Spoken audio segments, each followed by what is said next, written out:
Hey y'all, welcome to Southern Fried Felonies. Today we're going to talk about a case from Florida. And you know Florida, the land of sunburns, sinkholes, and scandals that make you say bless their hearts with your teeth clenched. This case is about a missing toddler who captured America's heart and a verdict that had the whole country side-eyeing the justice system harder than a church lady at a cooter and hot pants. And as you probably guessed, this is this Casey Anthony case. And honey, it ain't for the faint of heart or the sober.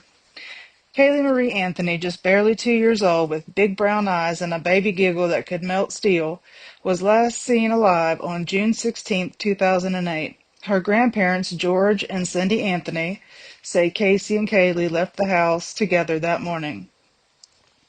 But for the next 31 days, Casey told people Caylee was with the nanny, Zanita Fernandez Gonzalez, the mythical nanny, was apparently watching Caylee while Casey was at work at Universal Studios, partied at the Fusion nightclub, and hung out with her boyfriend, Tony Lazzaro, a 21-year-old DJ and aspiring rapper, if you can believe that.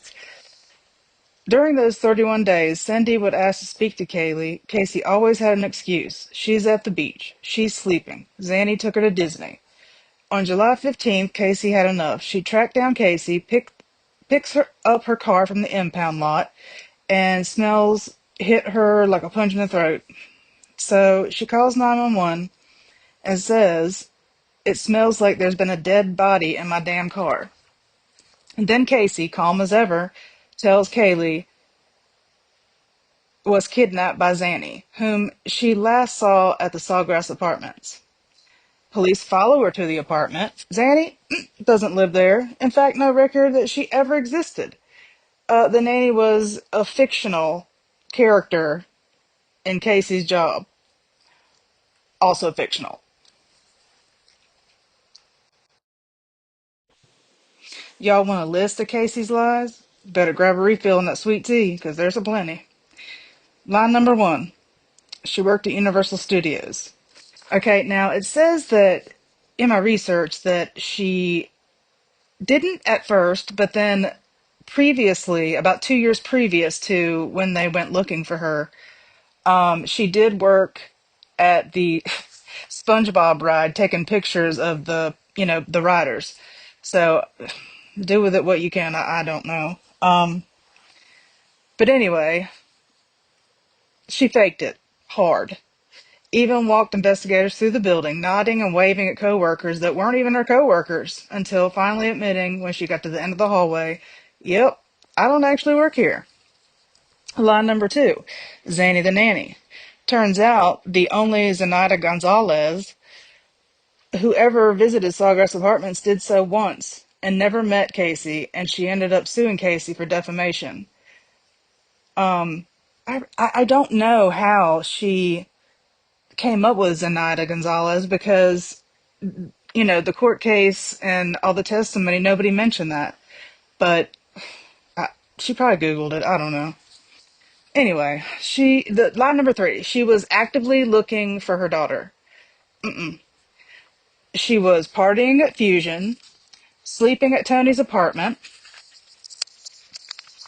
shopping at Target and Blockbuster, getting Bella Vita tattooed, which means beautiful life. Ironic.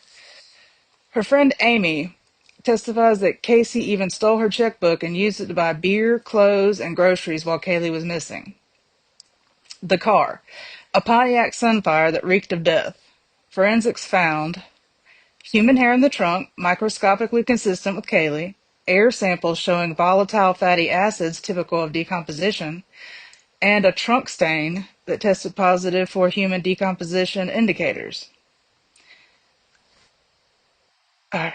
Next, we're going to move on to internet searches. And this is on the family computer, and they weren't able to nail down Casey as being the one that looked this stuff up. But I mean, I'll let you decide. It's pretty hard to dismiss. All right. Chloroform, how to make chloroform, neck breaking, head injuries, and how to make weapons. I don't know what she's talking about making weapons if it was her. That's weird. All while Casey says she has no idea what happened. Ma'am, come on. Now on to the trial of the century.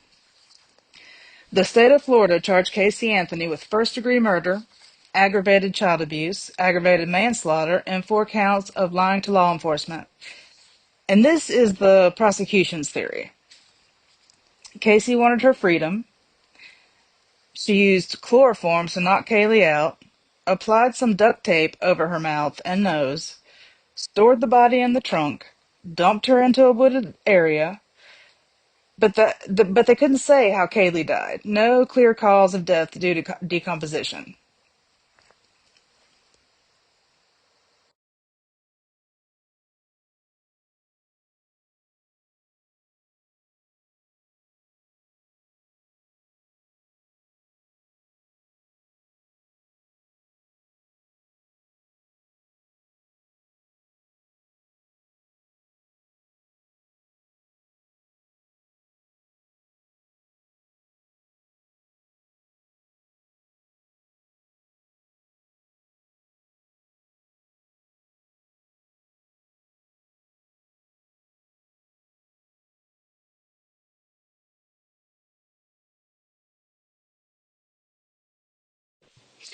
Now enter the defense.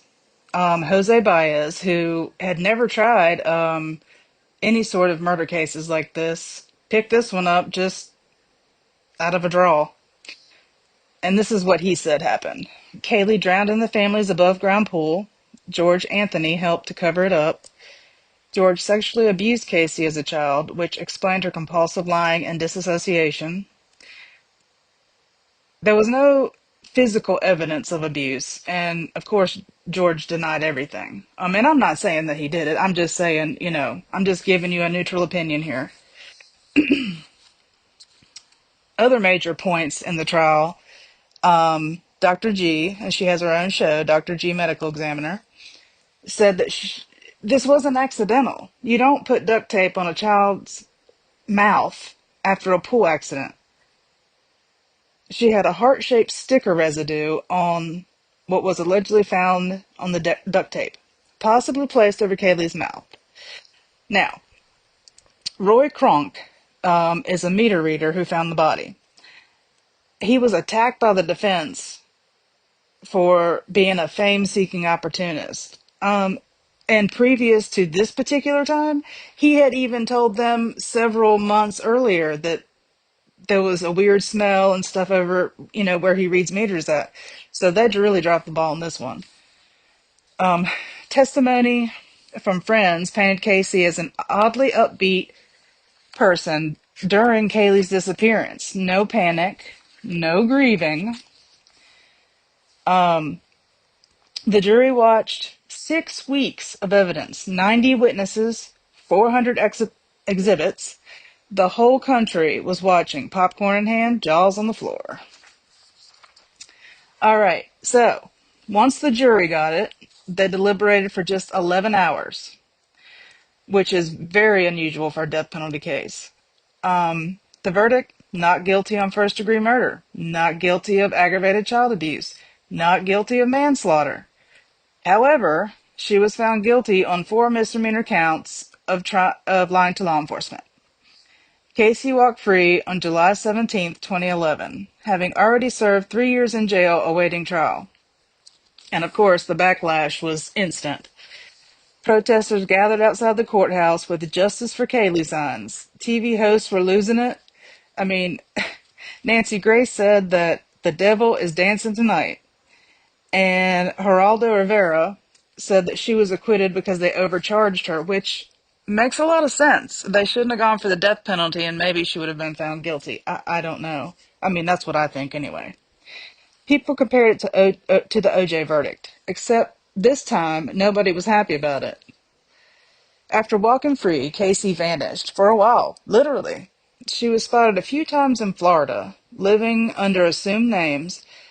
For a time, she worked as a live-in assistant for private detective Pat McKenna, who also worked on her case and her defense.